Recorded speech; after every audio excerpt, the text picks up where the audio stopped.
Good morning and thanks for joining me today on this kind of short, sharp 20-minute webinar looking at how Synergist helps agencies manage capacity. Before we start, for those who don't know me, I'm Steve. I'm one of the co-founders here at the Agency Works, and I've been working with agencies for well over 20 years now. And in this session, we're going to tackle a familiar challenge, capacity and resourcing. So if you're constantly juggling team workloads, whether you need to know, you need more projects, more freelancers, or even to make new hires, then you're not alone. So today, we'll explore how Synergist can help you take control of your capacity, utilization, and hopefully use data-led planning instead of guesswork. So we know that most agencies manage resourcing in spreadsheets or maybe in Slack or based on gut feel. People are overbooked, others are underused, work gets rushed, clients feel the pinch, and suddenly you're firefighting instead of focusing on what really matters. But resourcing isn't just an admin task. It's one of the biggest levers that you have for profitability, client satisfaction, and your team well-being. So my goal today is to show you how Synergist helps agencies move from being reactive to proactive planning using powerful tools that gives you total visibility over people, projects, and hopefully profitability. However, I just want to start with looking at a quote, and this is a quote from one of our agency clients that sums up the impact of getting capacity management right using Synergist. So control and clarity are two things agencies often struggle with, especially when you're juggling multiple projects, freelancers, and internal teams. By using Synergist to forecast capacity and monitor utilization, this agency was able to move from being reactive firefighting to much more proactive planning. And it wasn't just about the visibility, they actually improved productivity and billable time across their business. And it's this kind of transformation that we see when agencies start making data-led resourcing decisions rather than relying on gut feel or spreadsheets. But why does capacity planning matter? Well, there's lots of reasons, but I've picked out 6 for the purposes of today's webinar. First one, which I think is really important, need to know how much capacity you have. How many hours you have in your team means that you can forecast the realistic revenue you can achieve with your current team. It also means you know what you have to sell. So for example, how many hours of design time do I have? How many times of copywriting? How many times of dev do I have? And if you're consistently selling more of a specific resource month after month, it's a clear sign you need to recruit.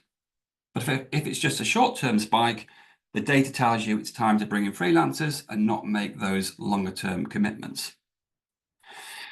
You can also use the insight to smooth out demand. So if it's just a temporary peak, you might be able to bring work forward or delay it slightly, reducing the reliance on freelancers altogether. On the flip side, you can quickly spot where you've got excessive capacity and where you need to drive more sales for that specific resource type. But ultimately, this means taking on projects when you're properly resourced, not over-promising or scrambling. You deliver on time, you keep your team balanced, and you keep, hopefully, your clients happy. Now, before we dive into the demo, for some of you who don't know, who haven't perhaps attended these sessions before, don't know anything about Synergist, it is the #1 agency management software trusted by over 500 agencies across the UK. Since 2003, we've been dedicated to creating a platform specifically dedicated to designed for agencies like yours. It's highly customizable, making it a perfect fit whether you're a creative, digital, marketing, PR agency, or any other professional service business. So why do those 500 plus agencies choose Synergist? Typically, and this might be true for some of you, agencies often find themselves juggling multiple systems, whether that be spreadsheets for budgets, separate tools for briefs, sales pipelines, resourcing, project tracking. It's all very time consuming, disjointed, and it makes it hard to get a clear view of what's really going on across your agency. So hopefully that's where Synergist comes in. It replaces all those disparate systems and brings everything together in one place, from the initial brief and sales opportunity right through to project delivery and invoicing, giving you hopefully a seamless joined up workflow. It's not just about saving time, it's about creating transparency, boosting efficiency and profitability. Okay, that's the sales pitch over. So let's now jump into Synergist and take a look at how it works in practice. And I'll walk you through four key areas: looking at capacity planning, real-time visibility, utilization optimization, and then using data-driven decision-making tools. Okay, so to do that, I'm just going to need to switch screens.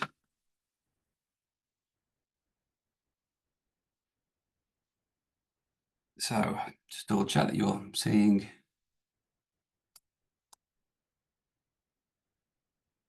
Yep, should be fine. Okay, and I'm also going to turn my camera off. You don't want to look at me.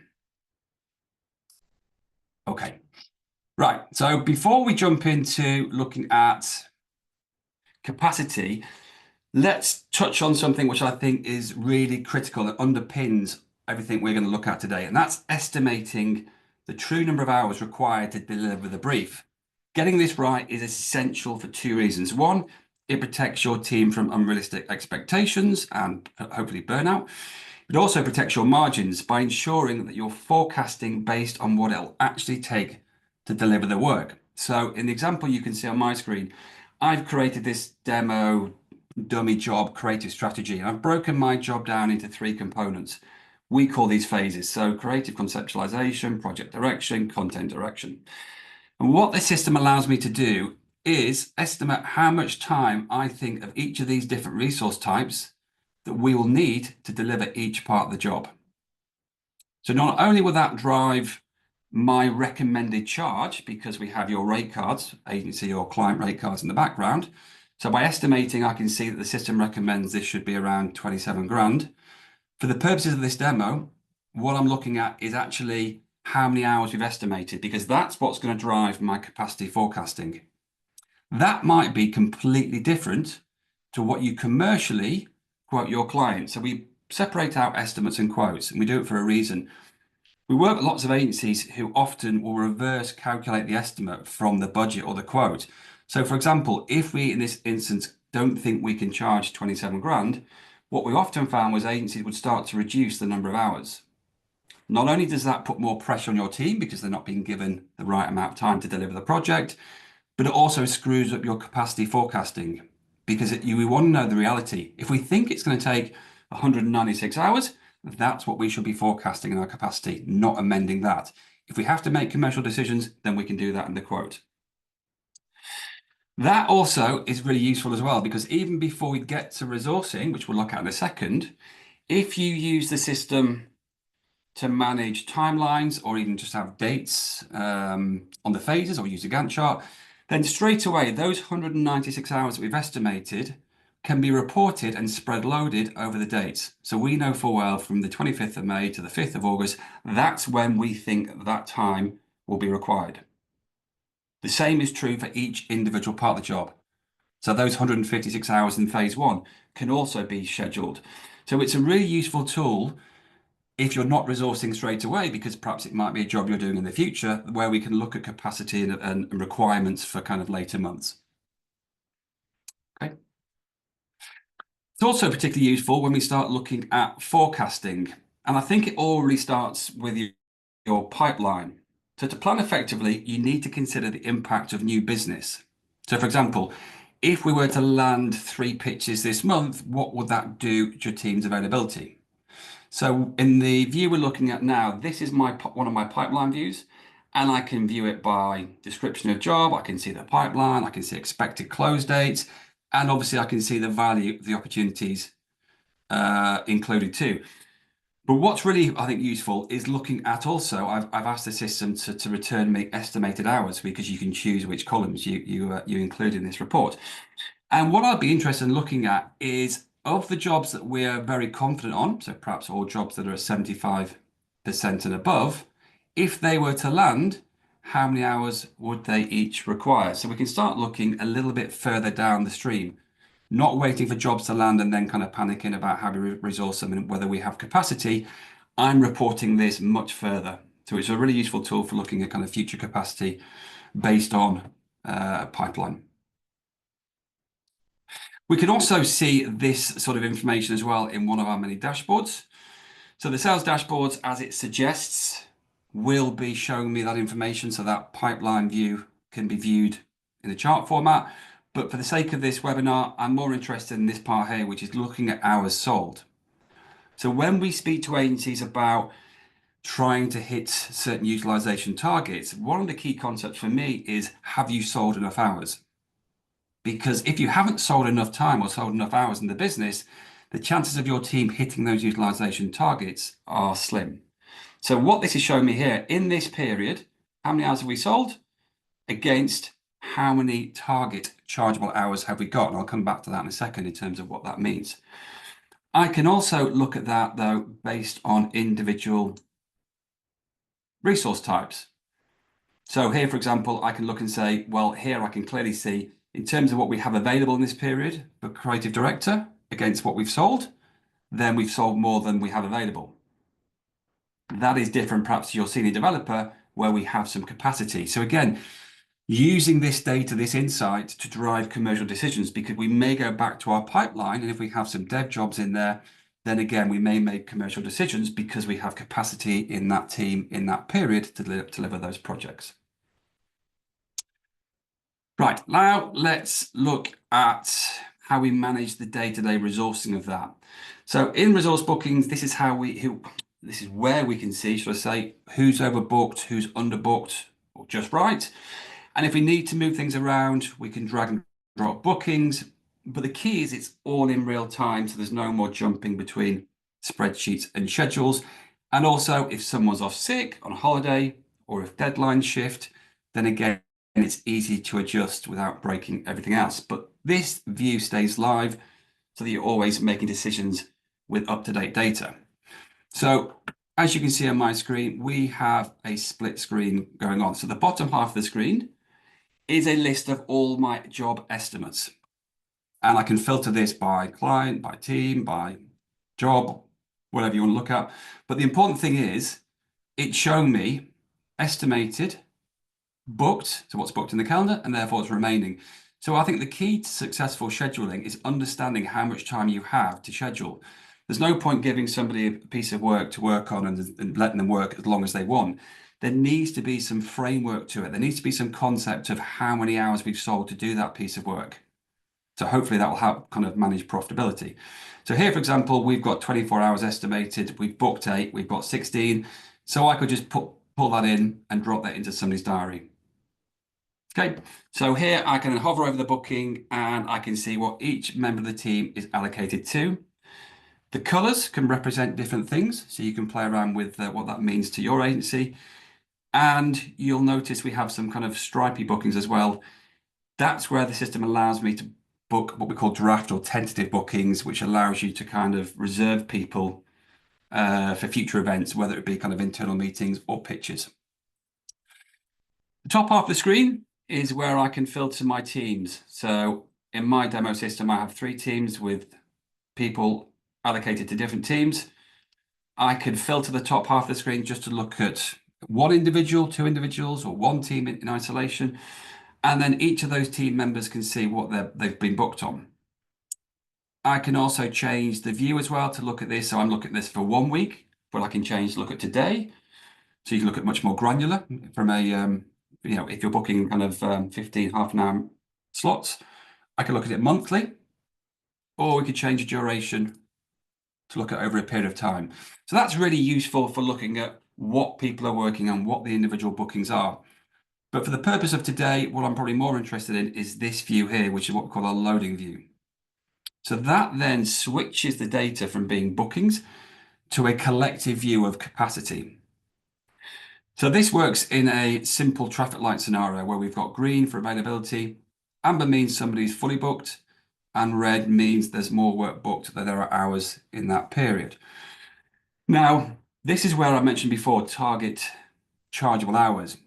What the system allows me to do is set up different chargeable utilization targets per individual.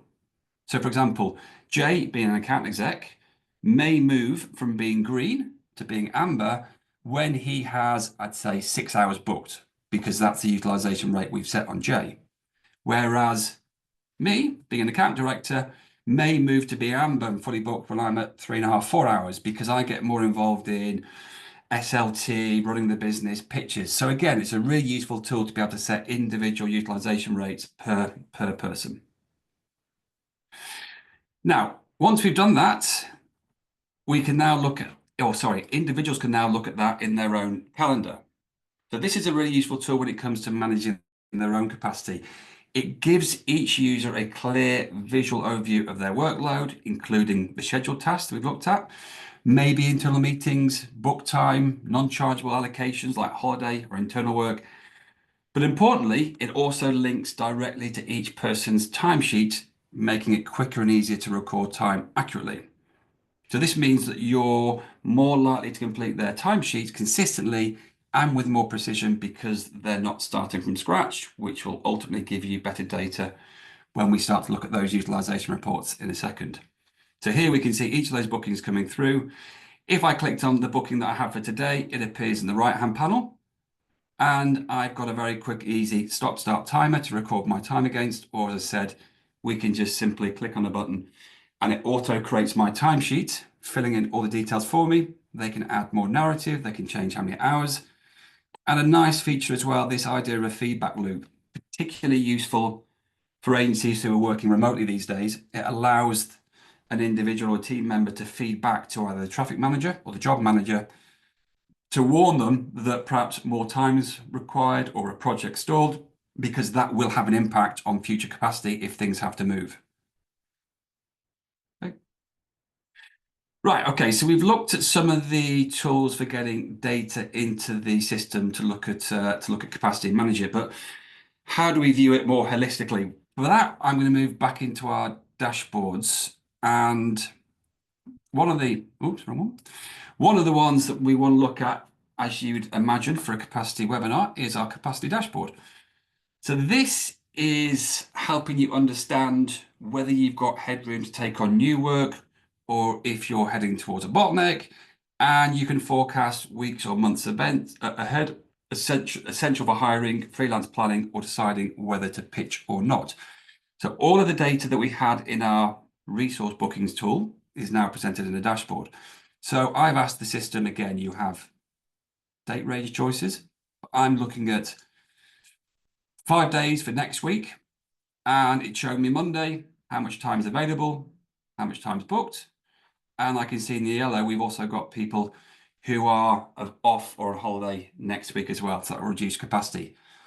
I can also see this line here, which aggregates the estimated hours over that over that week. And I can also see if we're tracking against our target chargeable hours. That is all summarized as well down here. So I can see for next week, we have 648 hours required to book, of which we've booked 306, which is 47%. We then take away the 3 days holiday, which gives us a total available amount of time. I can also see that collectively per team, so I can see the percentage booked per team, and also drop each team down to look at how that's impacted per team member. So again, really useful tool, just giving you the data to make those kind of hiring decisions. And again, you can look at this based on what's been confirmed or also what's in your pipeline too. Next thing we want to look at is our performance dashboard. So this is where you can start to understand where your team's time is being used and where it might be going to waste. So we talked about setting utilization targets and tracking actuals. Excuse me. But this helps you spot where the gaps are, who's consistently under their utilization target, and where you may be leaving money on the table. It's not about micromanaging, it's just about making smarter, more informed decisions. So here we can see I'm tracking our utilization against chargeable target as a percentage. We can look at it based on the hours against target, and then also against the value. So it's converting those hours into value as well. Finally, we've just got a general summary of resource utilization, which can show me how many hours are required, total hours, chargeable target, chargeable hours, and non-chargeable hours. So again, it helps you track against those targets. And in the top right-hand corner, you can see up here, you can filter this view for the whole agency, or you can do it for individual teams too.